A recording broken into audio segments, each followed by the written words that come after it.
다 함께 자리에서 일어나 찬송가 104장을 부르시면서 대림절 첫 번째 주 주일 예배를 하나님께 올려드립니다.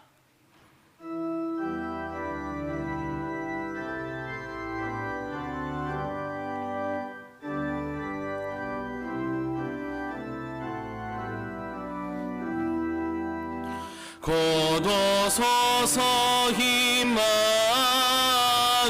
임마누엘 그하소서 이스라엘 그포로 생활고 오달파 메시아 기다립니다.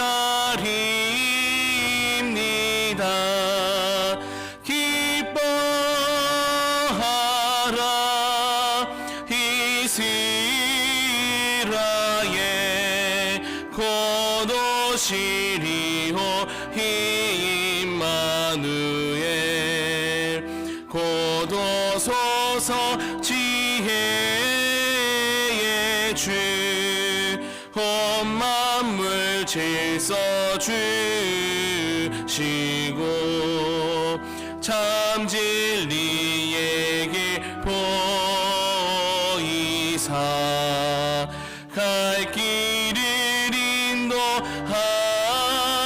인도하소서. 기뻐하라 이스라엘 곧 오시리오 임마누엘 곧 오소서 소망의 주 만 백성 한맘 이루어 시기와 분쟁 없애고 참 평화 채워 주소서.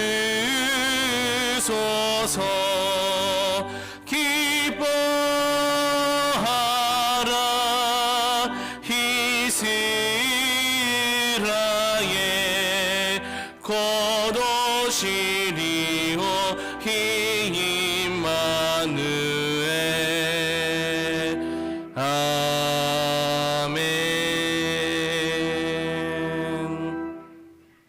사람이 내게 말하기를 여호와의 집에 올라가자 할 때에 내가 기뻐하였도다. 예루살렘아 우리 발이 내 성문 안에 섰도다. 지파들 곧 여호와의 지파들이 여호와의 이름에 감사하려고 이스라엘의 전례대로 그리로 올라가는도다. 아멘.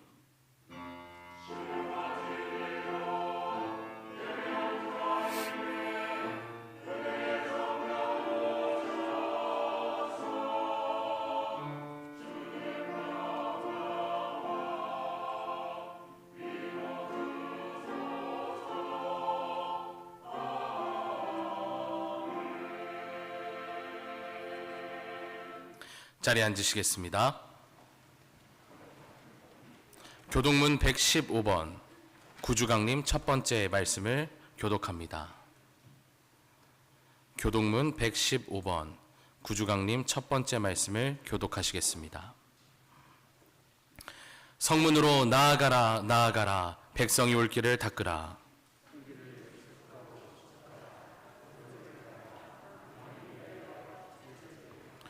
여호와께서 땅끝까지 선포하시되 너희는 딸 시온에게 이르라. 보라 내 구원이 이르렀느니라.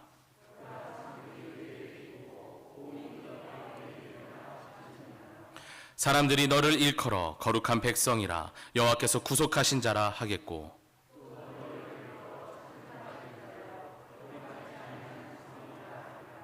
선지자 이사야의 책에 쓴 바 광야에서 외치는 자의 소리가 있어 이르되 모든 골짜기가 메워지고 모든 산과 작은 산이 낮아지고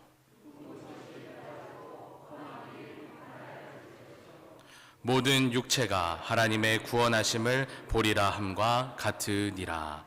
아멘. 다 함께 사도신경으로 우리의 신앙을 고백합니다.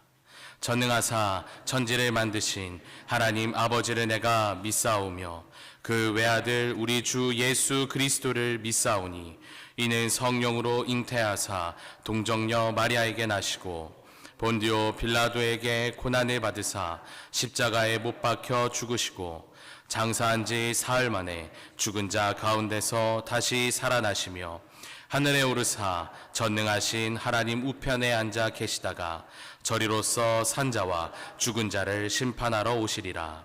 성령을 믿사오며 거룩한 공회와 성도가 서로 교통하는 것과 죄를 사하여 주시는 것과 몸이 다시 사는 것과 영원히 사는 것을 믿사옵나이다. 아멘.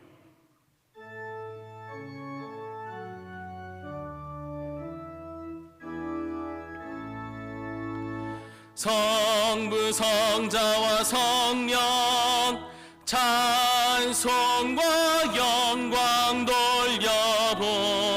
돌려보내세 대초로 지금까지 또 영원무궁토록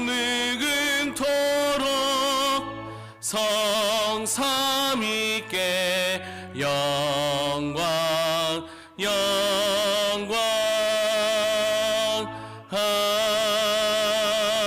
아멘.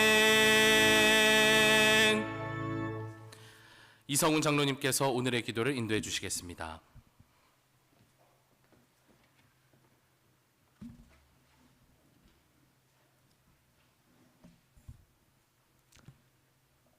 천지의 주제이시여 지극히 높으신 하나님, 우리가 그의 계신 곳으로 들어가 그의 발등상 앞에서 엎드려 예배하리로다. 죄 많은 저희들에게 오직 믿음만으로 구원을 선물로 허락하신 하나님 아버지, 한 주간의 삶 속에서도 우리를 지켜주시고 보호하여 주셔서 이 시간 예배의 자리로 나올 수 있도록 인도하여 주신 하나님께 감사와 찬양을 올려드립니다. 우리의 자신을 성찰하게 하시는 하나님, 우리의 경직성으로 자존심이 자존감으로 착각하여 우리의 교우들과 이웃과 분쟁하며 그리스도 안에서 하나 되지 못함을 하나님 용서하여 주시옵소서. 무엇보다 내가 먼저 그리스도 안에서 거듭나게 하옵소서. 그리하여 나의 삶이 달라지면 관계가 달라지고 이웃과 교회 그리고 세상이 달라진다는 사실을 결코 잊지 않게 하셔서 성화된 삶으로 내면의 여리고성을 정복하게 하옵소서. 하나님, 이 시간 성령의 인도하심에 따라 기도할 때에 나라와 민족을 위하여 기도드립니다.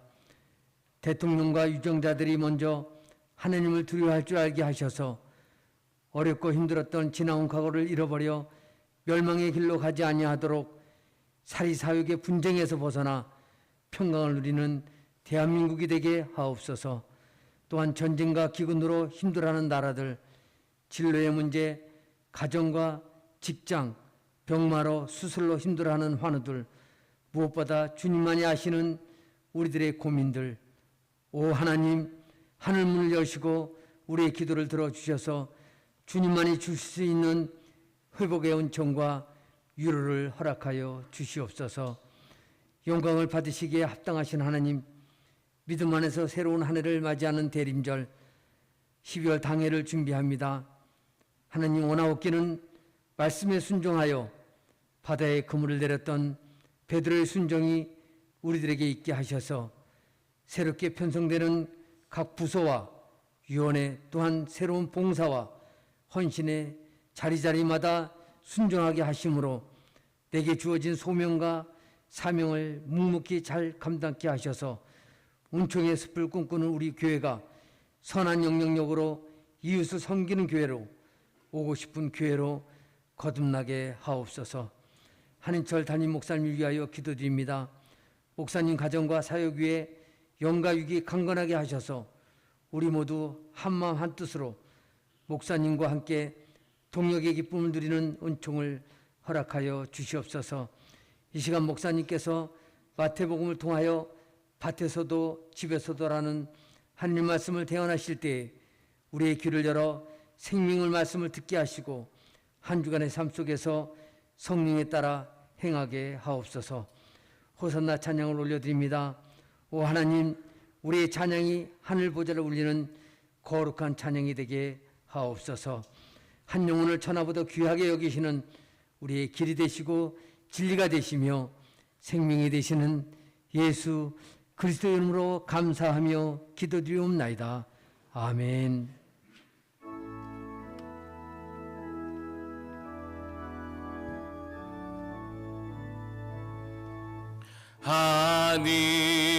하늘에 계신 아버지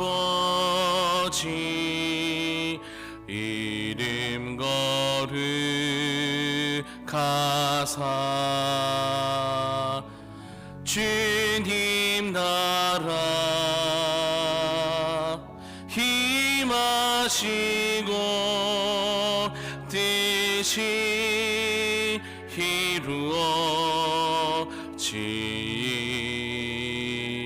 이루어지이다. 일용할 양식 주시고 우리들의 큰 죄 다 용서하옵시고 또 시험에 들게 마시고 악에서 구원하소서. 대개 주의 나라 주의 권세 주의 영광 영원히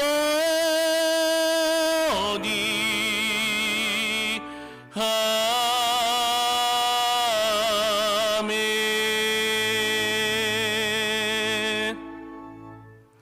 오늘 우리에게 주신 하나님의 말씀은 마태복음 24장 36절에서 44절까지의 말씀입니다. 신약 성경 42쪽쯤에 있습니다. 하나님의 말씀 마태복음 24장 36절에서 44절까지의 말씀입니다. 신약 성경 42쪽쯤에 있습니다. 지금 하나님의 말씀이 선포될 때 자리에서 일어나시겠습니다. 전세영 집사님께서 하나님의 말씀을 봉독합니다.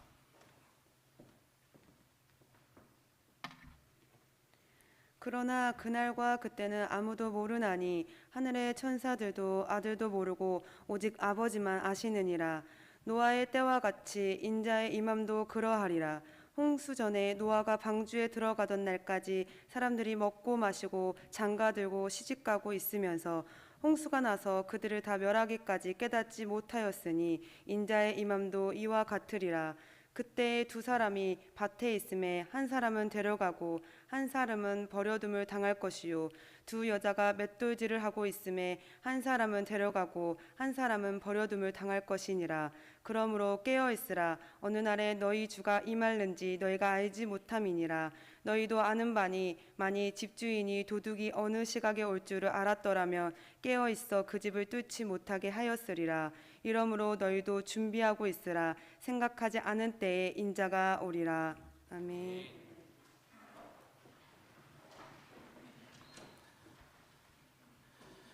이 시간 호산나 찬양대의 찬양이 있겠습니다. 찬양 후에 담임 목사님께서 밭에서도 집에서도 라는 제목으로 말씀 전해주실 때 큰 은혜 받으시길 바랍니다.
예배를 드리면서 또 말씀을 들으면서 궁금한 마음이 흩어질까봐 먼저 말씀을 드립니다.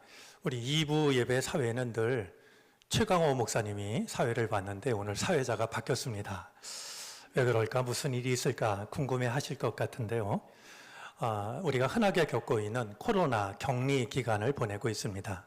이제 거의 마치고 있는데요. 온 가족이 잘 마칠 수 있도록 기도해 주시기를 바랍니다. 우리 절기로 입동이 지나고 또 소설도 지났지만 그동안 날씨는 가을 날씨 같았습니다. 근데 이제 조금씩 한기를 느끼게 되는데요. 본격적인 추위가 곧 시작이 되겠죠. 올 겨울 동안도 하나님의 품 안에서 모두들 건강하고 평안하시기를 바랍니다. 오늘은 11월 마지막 주일이자 대림절 첫 번째 주일입니다. 우리 대강절, 강림절 이렇게 부르는 용어가 조금 다르지만 우리를 찾아오시는 주님을 기다린다라는 기다림의 방점을 찍으면 대림절이 그중 어울릴 것 같습니다. 우리 교회력으로는 오늘부터 새로운 한 해가 시작이 됩니다. 신앙적으로 의미 있다 여겨지는데요. 우리는 신앙 안에서 새로운 한 해를 주님을 기다리며 시작합니다. 우리가 믿음이라고 하는 등잔을 가지고 있는 것으로 만족하지 말고요.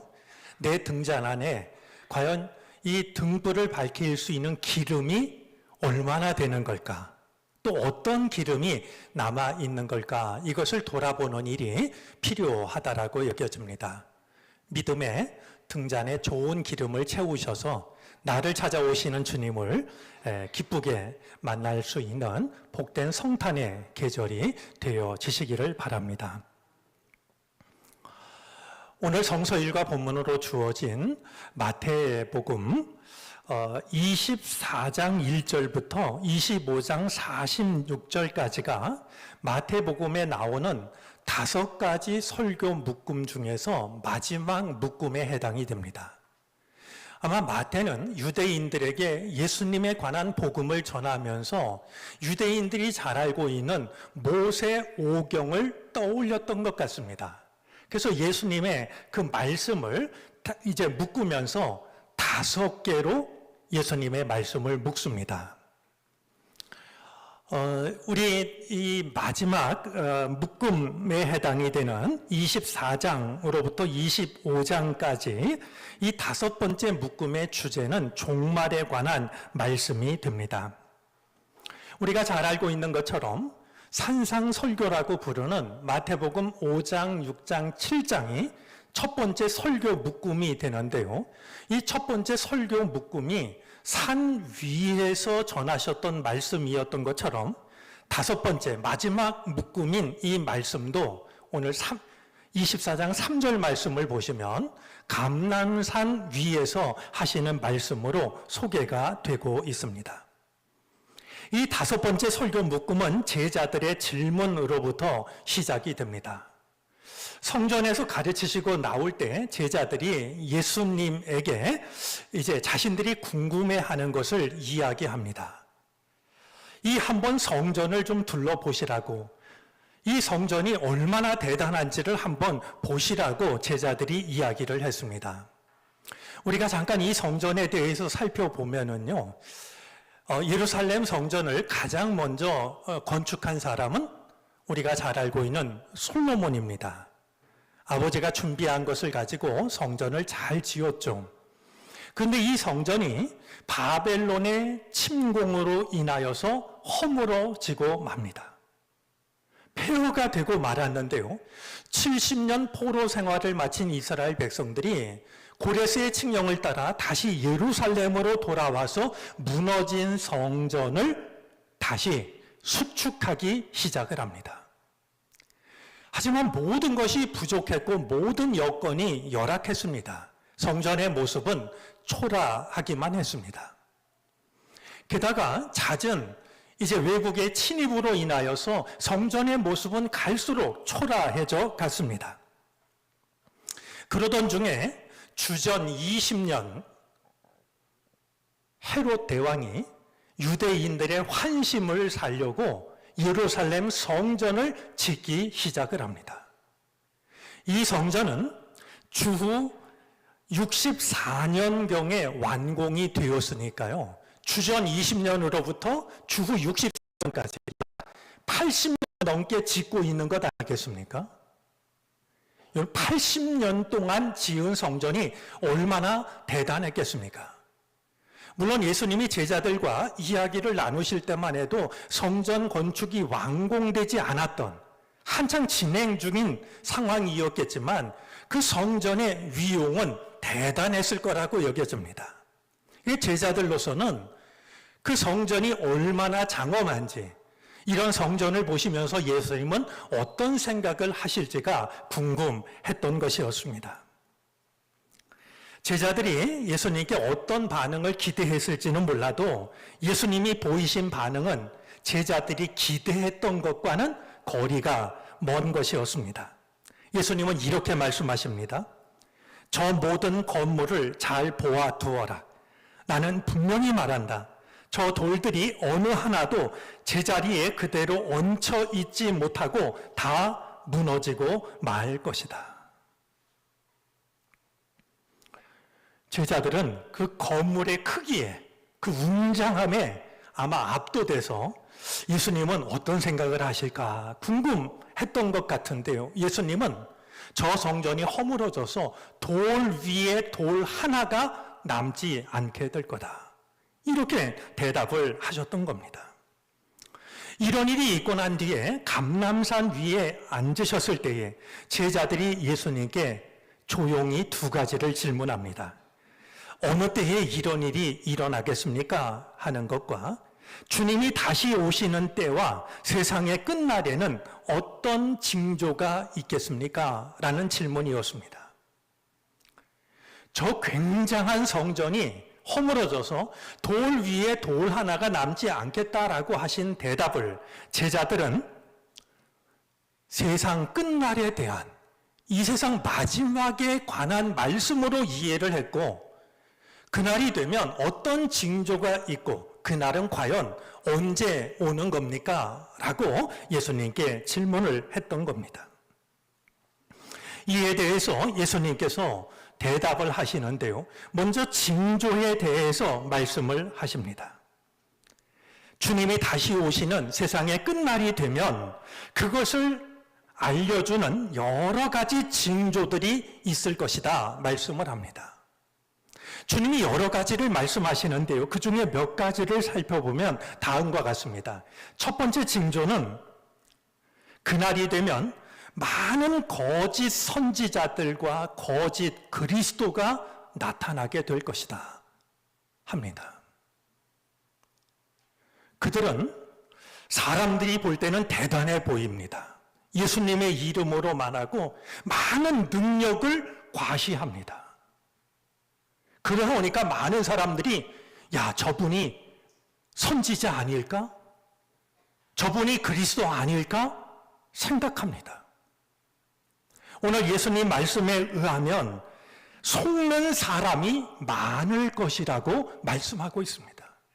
그들의 모습이 얼마나 그럴듯해 보이는지 말이죠. 주님의 이름으로 말하고 다른 사람들은 행하기 쉽지 않은 놀라운 일들을 행하고 그러다 보니까 많은 사람들이 저 사람이 참된 선지자다, 참된 그리스도다 라고 하면서 그를 따라가는 사람들이 많을 것이라고 말씀하고 계십니다. 한 가지 다행스러운 일은요, 많은 사람이 일어나라고 말씀하셨는데 이 일어나라는 말은 원어로 보면은요 수동형으로 되어져 있습니다. 많은 사람들이 일으킴을 받아라는 뜻입니다. 사람이 볼 때는요 그들이 일어나는 것 같지만 사실은 하나님이 그들을 일으키신다는 겁니다. 왜 그럴까요? 짐작되는 게 있습니다. 알곡과 쭉정이를 구분하기 위해서입니다. 누가 알곡과 같은 신앙이지 누가 쭉정이 신앙인지를 구분하기 위해서 거짓 선지자들을 일으키시고 거짓 그리스도를 하나님이 일으키신다라고 말씀하고 있는 겁니다. 또 한 가지의 징조는 그날이 되면, 세상의 마지막 때가 되면 사랑이 식는다라고 말씀합니다. 서로가 서로를 도구로 생각합니다. 그리고 서로를 미워합니다. 오히려 판을 치는 것은 불법이고 많은 사람들의 마음에서 사랑이 식어버립니다. 또 한 가지의 징조가 있습니다. 그날이 되면 멸망에 가증한 것이 거룩한 곳 위에 서게 됩니다. 도무지 설 자격이 없는 가증한 것이, 서서는 안 되는 거룩한 곳에 서게 되는 일이 일어난다는 겁니다. 예수님이 하신 말씀을 곰곰이 생각해 보면 오늘 우리가 사는 세상과 크게 다를 것이 없다는 생각이 들지 않습니까? 거짓 선지자들이 곳곳에 횡행을 하고 사랑이 식어버렸고 서서는 안 되는 존재가 서지 말아야 될 곳에 서게 되는 일들이 얼마든지 우리 주변에서 일어나고 있기 때문입니다. 오늘 예수님 말씀대로 하자면 우리는 예수님이 언제 오셔도 이상할 것이 없는 시대를 살고 있는 겁니다. 그렇기 때문에 우리는 이와 관련해서 주님이 주시는 말씀에 더욱 귀를 기울일 필요가 있습니다. 자, 그렇다면 때에 관해서는 예수님이 뭐라고 말씀을 하셨을까요?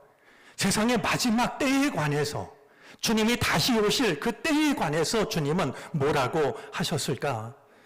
주님이 하시는 말씀을 보면은요, 때에 대해서 아주 분명한 말씀을 하십니다.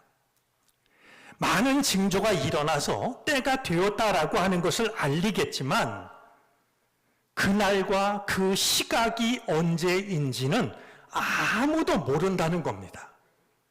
징조가 있어서 짐작을 할 수는 있지만 때와 시각은 아무도 알 수가 없다.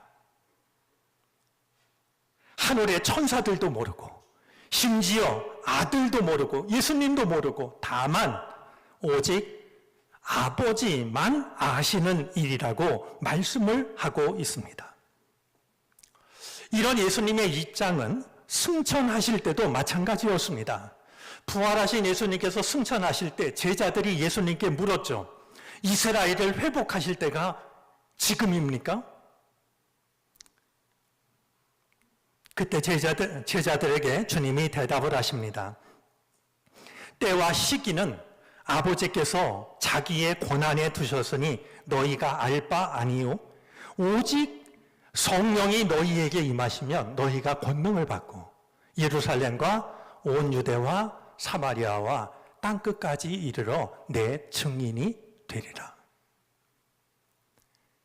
제자들은 이때가 바로 하나님이 우리를 구원하실 때인지 세상의 종말의 때인지를 물었지만 주님은 때와 시기는 아버지께서 아버지의 권한에 두셨으니 너희가 알 바 아니다. 다만 성령이 너희에게 임하면 너희가 서 있는 그 자리에서부터 땅끝까지 이르러 나의 증인이 되어야 한다.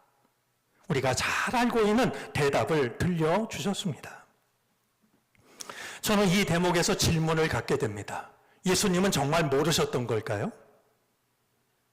마지막 날이, 하나님의 나라가, 세상의 종말과 주님의 재림이 언제 있을지를 정말로 주님은 모르셨던 것일까요? 마태복음 11장 27절에서 예수님은 이렇게 말씀하신 적이 있습니다. 내 아버지께서 모든 것을 내게 주셨다. 그런 점에서 저는 이렇게 이해를 하고 싶습니다. 아들도 모른다라고 하셨던 것은 예수님의 무지나 예수님의 한계를 드러내는 것이 아니라 예수님의 겸손을 드러내고 있다고 말이죠. 그날을 아신다라고 하면 하루가 천년 같고 천년이 하루 같은 하나님의 시간을 인간들이 계산해서 알려고 할 것 같으니까 괜한 관심에 사로잡히지 않도록 그것을 차단하시고 오직 하나님만 바라볼 수 있도록 나도 모른다. 오직 아버지만 아신다. 아버지와 한 분이신 그분은 내가 모른다라고 함으로써 당신을 바라보는 이들의 시선을 하나님께로 돌리고 계셨을 것이라고 이해를 하고 싶습니다. 때에 대해서 주님이 분명하게 말씀하시는 것이 있습니다. 주님의 날, 세상의 종말은 생각하지 않은 순간에 도적처럼 임한다라는 겁니다. 제가 어렸을 때만 해도 가난해서 그랬겠죠. 참 도둑 맞는 일이 흔했던 것 같습니다. 뭐 라디오, 자전거는 물론이고요. 신발도 가져갔고요. 하다못해 빨래줄에 빨래도 걷어갔습니다. 그랬던 기억이 있어요. 조금만 틈이 보이면 내게 필요한 것을 그냥 가지고 가던 그런 시절이 있었죠. 지금은 살기 좋아져서 그럴까요? 그런 좀 도둑이 잘 눈에 띄지 않는다라고 여겨지는데요. 생각해보면 그렇지가 않습니다. 오히려 수법은 더 교묘해진 것 같습니다. 이제는 정말 아차하면 코를 베어가는 시대가 아니라 그냥 나를 전부 가져가는 이런 시대가 된 것 같아요. 대표적인 것이 보이스 피싱이라고 여겨지는데요. 저도 한번 경험한 적이 있습니다. 전화가 왔는데 보니까 발신인이 아들 이름으로 떴어요. 웬일이니? 했더니 갑자기 울면서 말이죠. 자기가 지금 사람들에게 붙잡혀 있는데 칼로 위협을 하고 있다고 말이죠. 그러니 나를 도와달라고 우는데 이게 웬일이겠습니까? 그렇게 울부짖으면서 얘기하는 목소리가 영락없는 아들 목소리예요.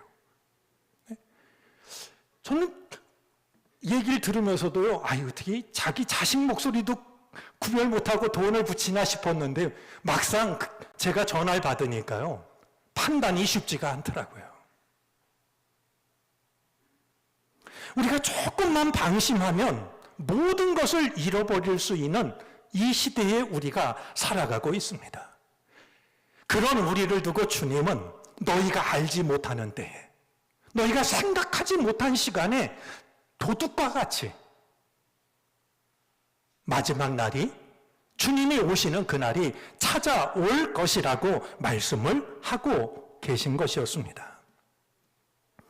이 주님의 말씀 앞에서 우리가 한 가지 놓치지 말아야 될 게 있습니다. 주님이 말씀하시는 이 세상의 끝날, 주님이 오시는 날에는 두 가지 의미가 있다는 사실입니다. 하나는 우주적 종말이고요. 다른 하나는 개인적 종말입니다. 주님이 다시 오시는 그날에는 모두가 다시 오시는 주님을 맞이하게 될 겁니다. 하지만 그것만이 마지막 날의 의미가 아니고요. 우리들 각 사람이 주님의 부르심을 받아서 주님 앞에 서는 날도 우리 한 사람 한 사람에게는 주님을 마주해야 될 주님의 날이 됩니다.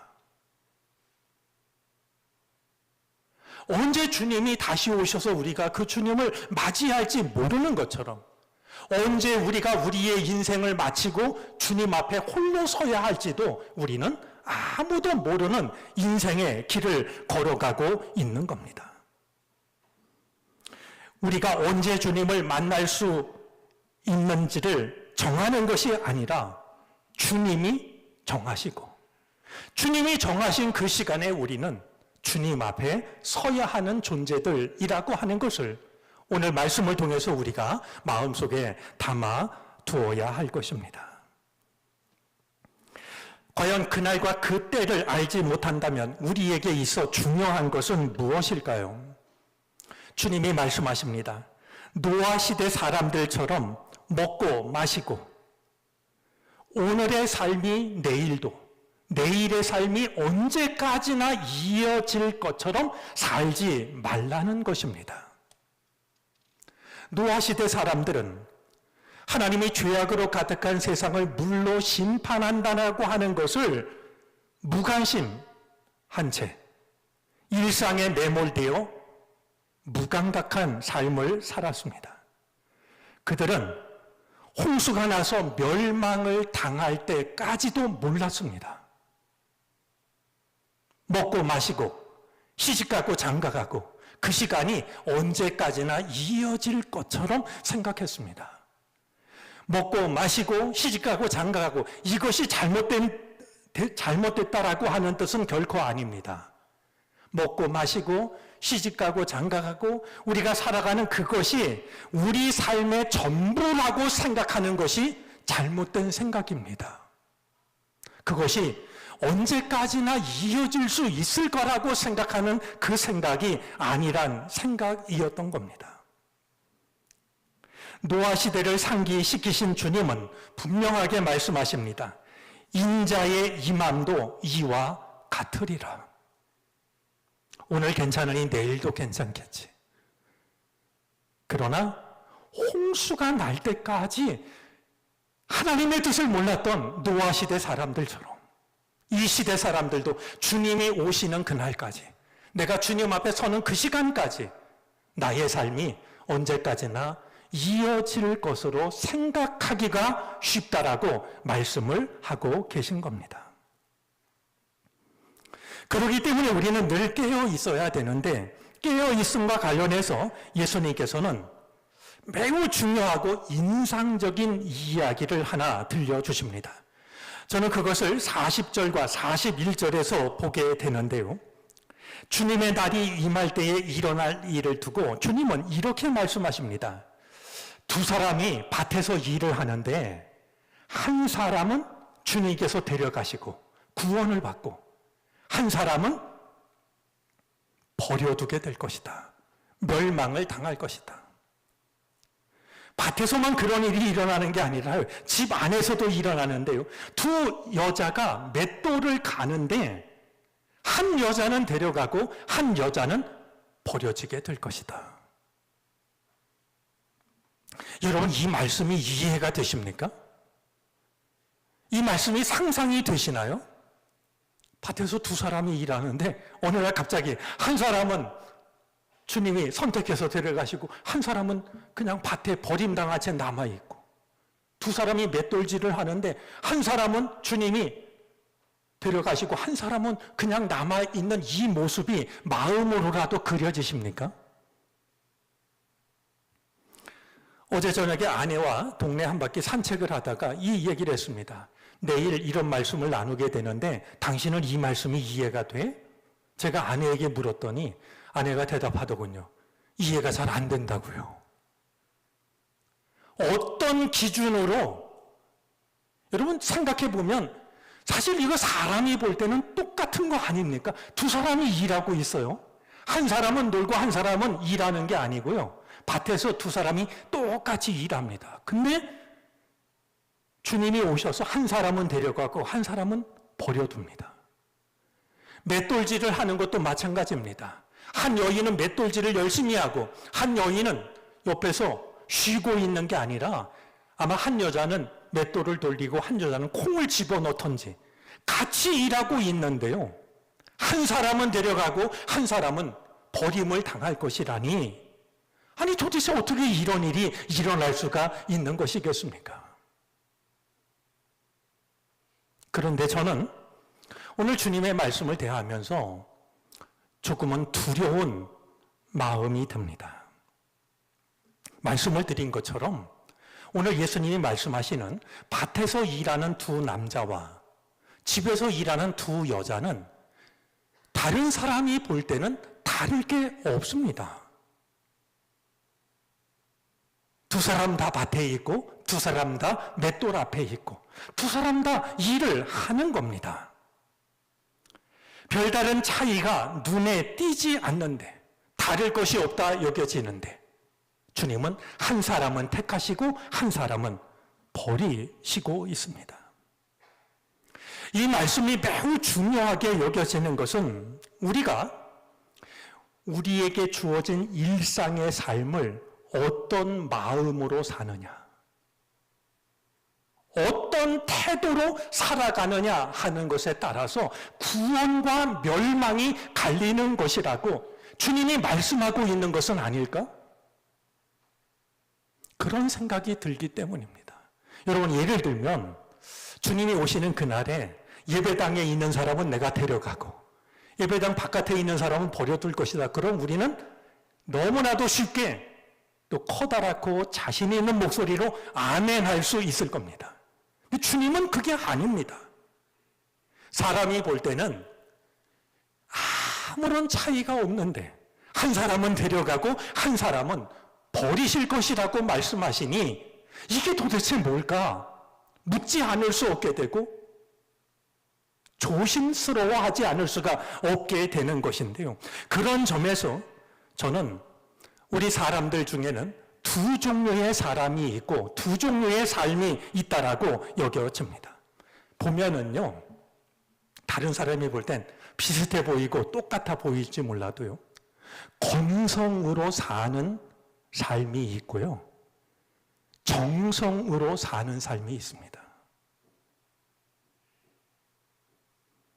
건성으로 사는 삶이 있고 정성으로 사는 삶이 있어요. 내게 주신 인생을 허비하며 사는 사람이 있고요, 내게 주신 인생을 사랑하며 살아가는 사람이 있어요. 농촌에서 일을 해보면 잘 압니다. 예를 들면 밭에 풀을, 김을 맬 때요, 일을 쉽게 끝내는 사람이 있어요. 그가 일 잘하는 사람 아닙니다. 그가 풀을 그냥 막 뽑아 나가는데 며칠 뒤에 보면 뿌리를 그냥 남겨두었기 때문에 금방 풀이 또다시 올라옵니다. 조금 더뎌도요, 뿌리까지 정성스럽게 캔 밭이 깨끗한 밭이 되는 거예요. 사람이 볼 때는 살아가는 모습이 다를 게 없어 보이고 살아가는 태도가 크게 차이가 나지 않는 것 같아도 겉모습이 아니라 우리의 중심을 보시는 주님이 보실 때는 누가 그에게 주어진 인생을, 그에게 주어진 자리를, 그에게 주어진 시간을 정성으로 살고 있는지, 진실하게 살고 있는지, 사랑하며 살고 있는지, 아니면 건성건성 살고 있는지 말이죠. 모르실 리가 없는 주님께서 한 사람은 데려가고 한 사람은 버리시는 말이죠. 이런 선택을 하신다라고 말씀하고 계시니 주님의 말씀이 참으로 두렵기 그지없는 마음으로 다가옵니다.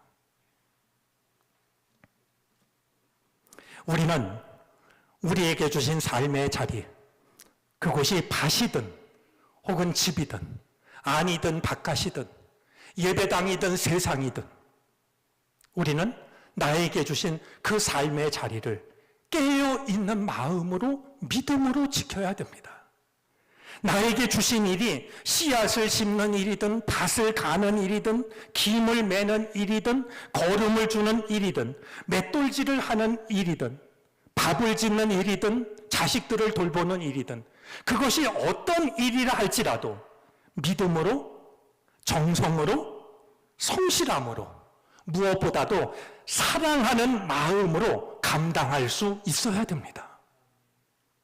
사람이 볼 때는 별 차이를 느끼지 못해도 나에게 지금 여기에 내 삶을 허락하신 하나님께 감사하는 마음으로, 깨어있는 마음으로 사랑하는 삶을 살게 될 때 주님은 그런 우리를 보시고 우리를 찾아오시는 그날 우리를 구원의 아들로, 구원의 딸로, 하나님의 백성으로 우리를 선택해 주실 것입니다. 매 순간 깨어있는 삶을 사는 것, 그것이 언제 오실지 모르는 주님을 기다리는 최선의 삶이 됩니다.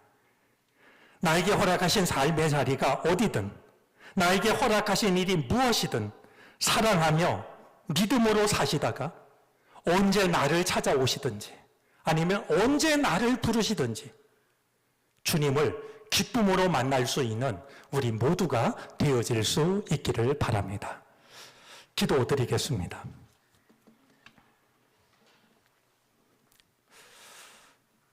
다시 오마 약속하셨지만 언제 주님이 오실지 우리는 알지 못합니다. 우리가 밭에 있을 때 오실지, 집에 있을 때 오실지 우리는 알 길이 없습니다.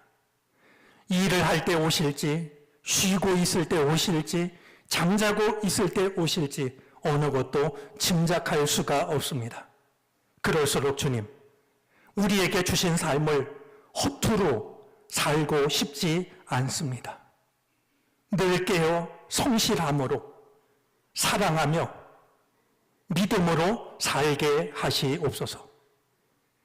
주님이 언제 오셔도 기쁨으로 맞이할 수 있게 해 주시옵소서. 예수 그리스도의 이름으로 기도를 드립니다. 아멘. 찬송가 135장을 찬송합니다. 마지막 절을 부르실 때 자리에서 일어나 드리신 예물을 봉헌합니다.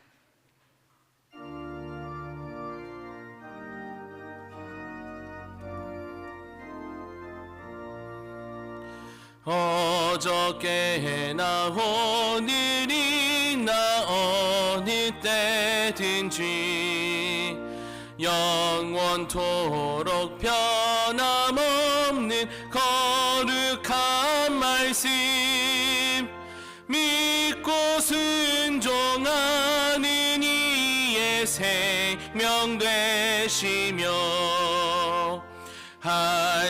한량없이 아름답고 기쁜 말일세 어저께나 오늘이나 영원 무궁히 한결같은 주 예수께 찬양합니다. 세상 지나고 변할지라도 영원하신 주 예수 찬양합니다. 풍랑이는 바다 위로 걸어오시고 갈릴리의 험한 풍파 잔잔케 하고 겟세마네 동산에서 우리 위하여 눈물 짓고 기도하신 고난의 주님 어저께나 오늘이나 영원 무궁히 한결같은 주 예수께 찬양합니다.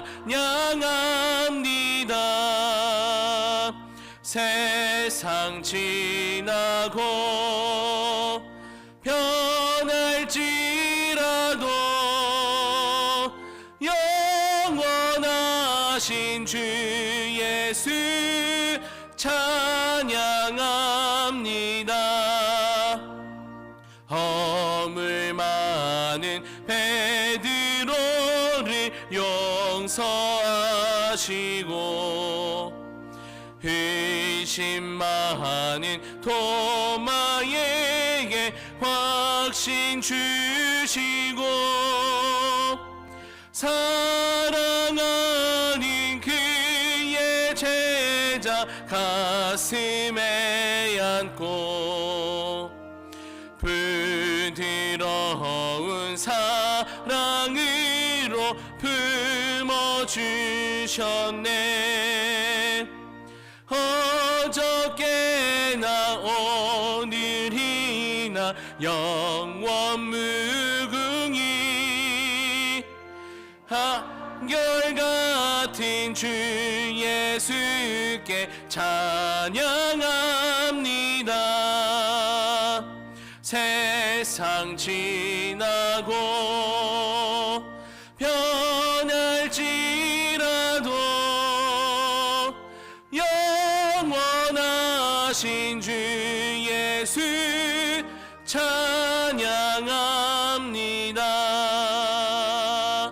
엠마오로 행하시던 주님 오늘도 한결같이 우리 곁에 함께 계시고 우리들을 영접하러 다시 오실 때 변함없는 영광의 주 친히 뵈오리. 어저께나 오늘이나 영원 무궁히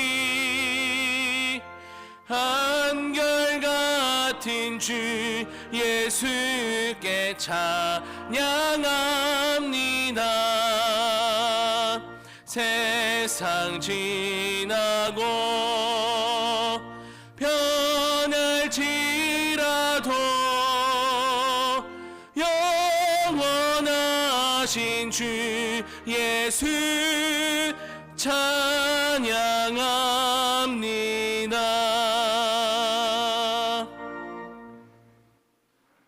주님 오심을 기다리는 대림절 첫 번째 주일, 우리들의 마음의 심지에 불을 밝힙니다. 우리가 밝힌 믿음의 등불이 세상에서 불어오는 바람에 꺼지지 않도록 지켜주시옵소서. 예배하는 이 시간, 우리에게 베풀어 주신 주님의 은혜를 기억하며 우리의 마음이 담긴 예물을 주께 바칩니다.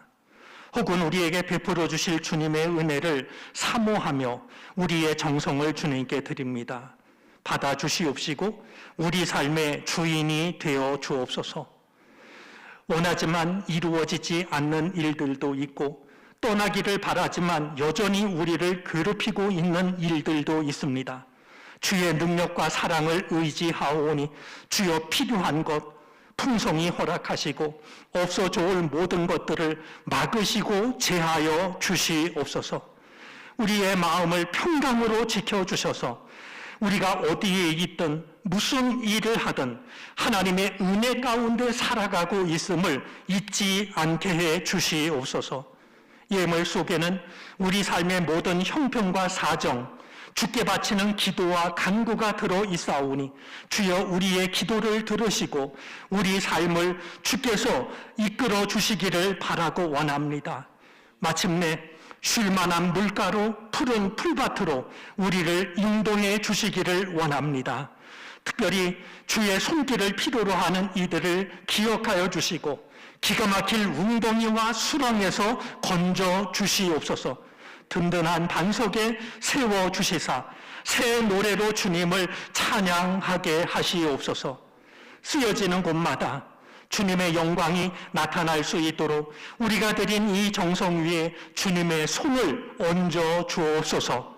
감사를 드리며 예수 그리스도의 이름으로 기도를 드립니다. 아멘.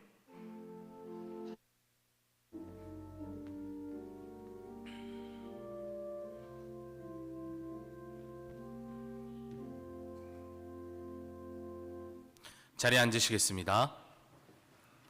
교회 소식을 전합니다. 주보 3쪽과 4쪽을 참고해 주시기 바랍니다. 오늘부터 성탄절 전까지 4주간 대림절이 이어집니다. 대림절은 예수 그리스도의 오심을 기다리는 절기입니다.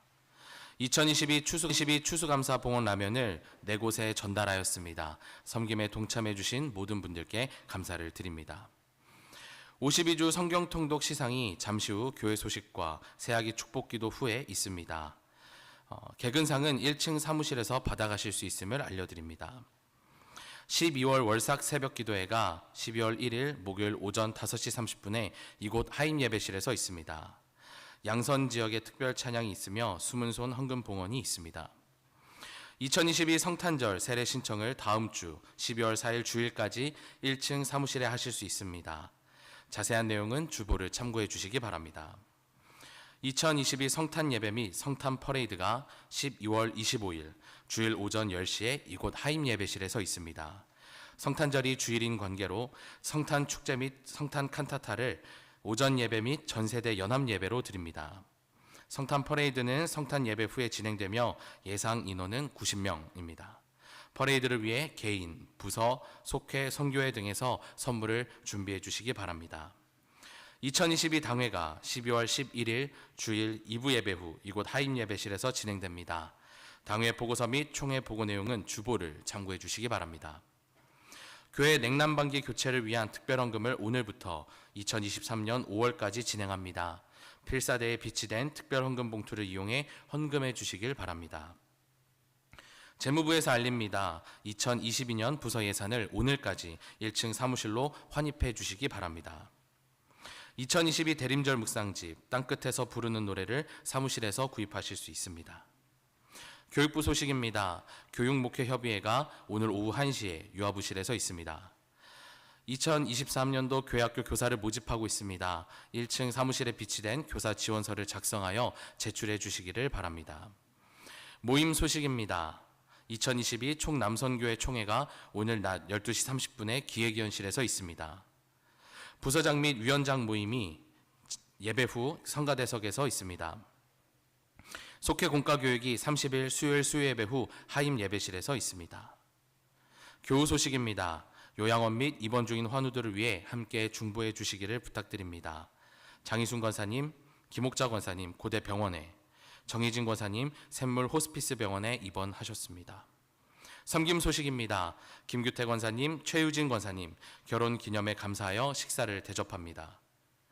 양승남 권사님, 조원자 권사님, 사위 정환용 목사님의 청평감리교회 담임 목사 취임에 감사하여 떡을 대접합니다. 홍선표 권사님, 유정선 권사님 범사에 감사하여 김혜미 사모님 생일을 맞이하여 허정원 권사님 남편 기일을 맞이하여 화분을 봉헌합니다. 그 외 섬김란을 함께 확인해 주시고 섬김에 동참해 주시기를 부탁드립니다. 이 시간 장남한 권사님의 손녀 김하루 새아기 축복기도 시간을 갖도록 하겠습니다. 앞으로 나와주시기를 바랍니다. 우리 장남한 권사님 따님 되시는 장슬기 그리고 사위되는 김완중 가정에 하나님이 하루를 선물로 주셨습니다. 태어난 지는 1년이 조금 넘었지만 인도에서 살고 있고요. 인도에서 태어나서 오늘 정릉교회 처음으로 방문하게 되었습니다. 이름이 김하루인데요. 하루하루 주님의 은혜 가운데 살아가게 되기를 바랍니다. 우리 두 분 이쪽으로 오시겠어요?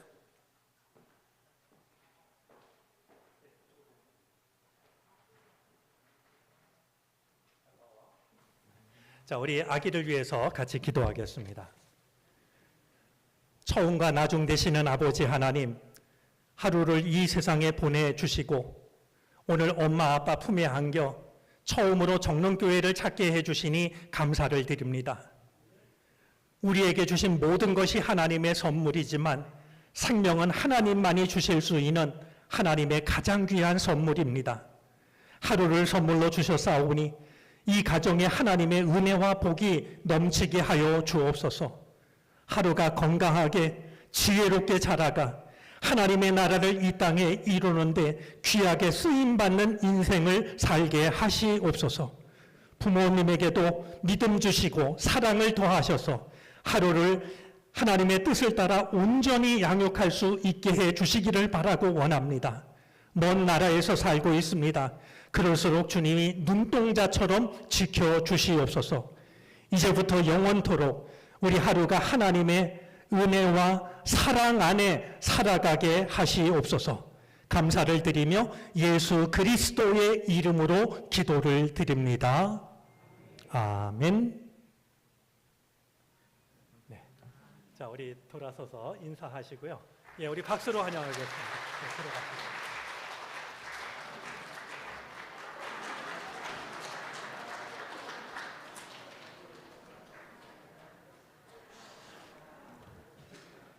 우리 하루가 오늘 보낸 시간이 오래도록 마음에 좋은 기억으로 남았으면 좋겠습니다. 우리 이 시간 성경 통독 시상을 하는데요. 성경 통독은 1년 동안 성경 문제를 풀면서 성경을 통독하는 과정입니다. 많은 분들이 참여하셨고 점수가 얼마나 좋은지 저기 자료가 있나 모르겠는데 1등을 하신 분은 거의 99.9점 이 정도가 될 만큼 얼마나 열심히 하시는지 모릅니다. 저희가 각각 수고하신 대로 시상하도록 하겠습니다. 지금부터 52주 성경 통독 시상식을 진행합니다. 호명하시는 다음 분들은 강단 앞에 자리해 주시길 바랍니다. 장혜순 권사님, 최유진 권사님, 권순희 권사님, 김은숙 권사님, 이우순 권사님, 서희준 집사님, 이상 6분입니다.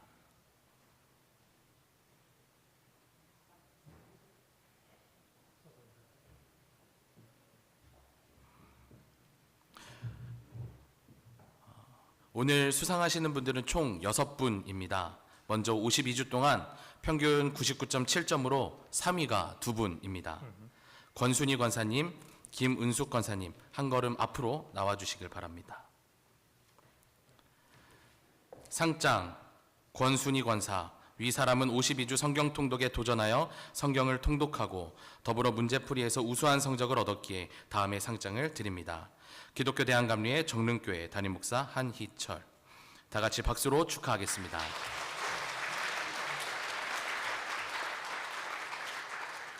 상장 김은숙 권사. 내용은 전과 같습니다. 다 같이 박수로 축하하겠습니다.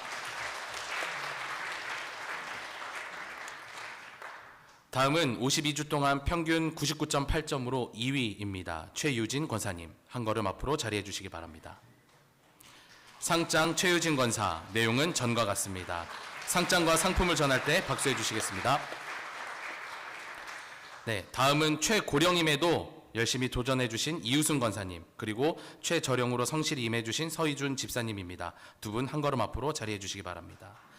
상장 이우순 권사, 위 사람은 하나님의 말씀을 사랑하여 52주 동안 성경 통독과 문제풀이에 성실한 마음으로 임했기에 다음의 상장을 드립니다. 다 같이 박수로 축하하겠습니다.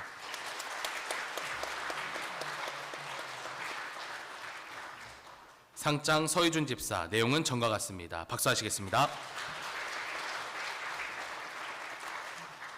마지막 수상자입니다. 장혜순 권사님입니다. 장혜순 권사님은 52주 동안 출제된 문제지를 푸시고 한 문제도 틀리지 않으셨습니다.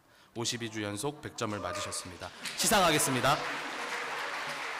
상장 장혜순 권사, 위 사람은 52주 성경 통독에 도전하여 성경을 통독하고 더불어 문제풀이에서 우수한 성적을 얻었기에 다음의 상장을 드립니다. 다 같이 박수로 축하하겠습니다. 이 시간 담임 목사님의 말씀과 기도로 시상식을 마치겠습니다. 예, 참 귀한 일을 하셨는데요. 성경 읽다가 궁금하신 게 있으면 이분들께 묻지 마시고 여러분들이 성경을 더 많이 연구하셔서 우리 모두가 하나님의 말씀을 따라갈 수 있었으면 좋겠습니다. 참여하신 모든 분들 감사드리고 52주 완주하신 분들은 사무실에 가셔서 역시 선물을 받아 가시기를 바랍니다. 정말 수고하셨고 고맙습니다. 우리 최고령자이신 권사님께도 시상을 했고요. 또 제일 연배가 아래인 집사님에게도 선물을 드렸습니다. 고맙습니다. 우리 뒤돌아서 인사하고 들어가겠습니다. 우리 다시 한번 축하의 박수를 보내겠습니다.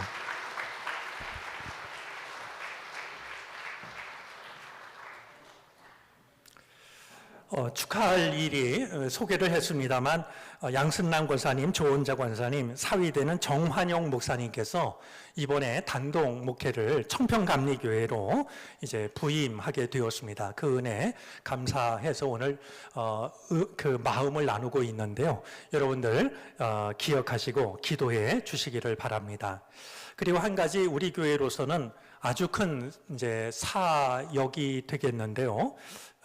우리 30년가량 저희가 잘 쓴 이 냉난방기를 교체하는 이 큰 일을 하려고 그럽니다. 이 쉽지 않은 일인데요. 그래도 우리가 억지로 하지 말고요. 이렇게 사랑하는 마음으로 또 우러나는 마음으로 감당했으면 좋겠습니다.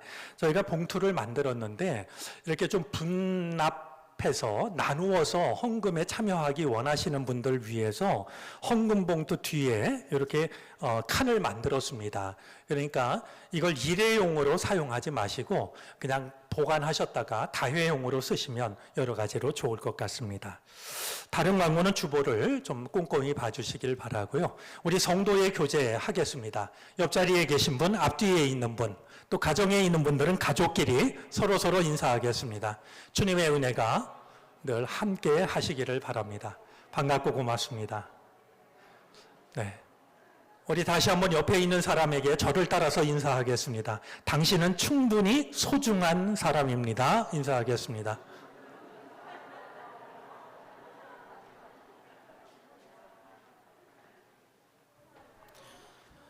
이제 다 함께 자리에서 일어나셔서 결단 찬송을 찬양합니다. 찬양 후에 담임 목사님의 축도로 예배를 마칩니다.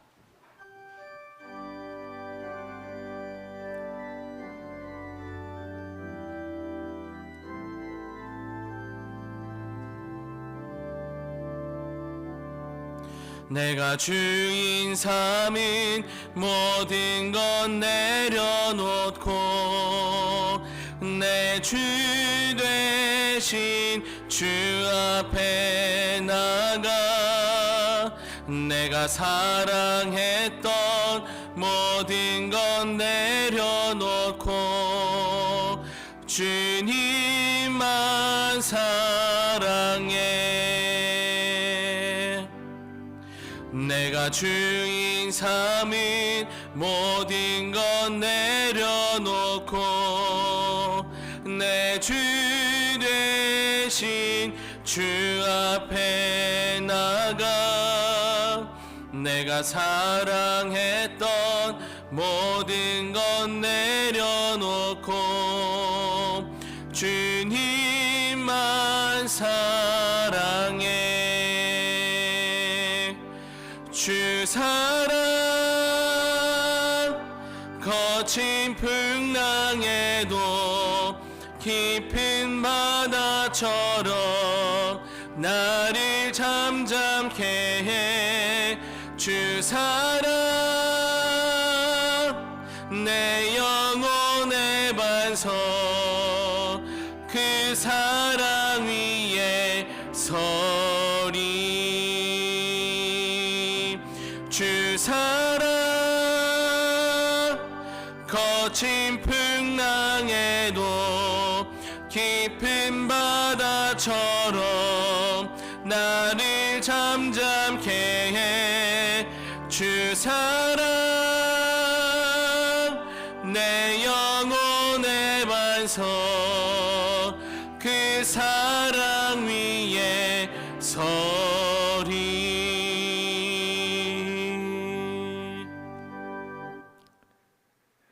천년이 하루 같고 하루가 천년 같은 하나님의 시간을 우리는 헤아릴 길이 없습니다. 그럴수록 주님, 나에게 허락하신 삶의 자리에서 나에게 맡겨주신 일을 성심으로 감당케 해 주옵소서. 늘 깨어있는 마음으로, 믿음으로, 사랑으로 살아가게 하여 주시사 언제 주님이 찾아오셔도 기쁨으로 주님 앞에 설 수 있는 우리 모두가 되게 해 주시옵소서.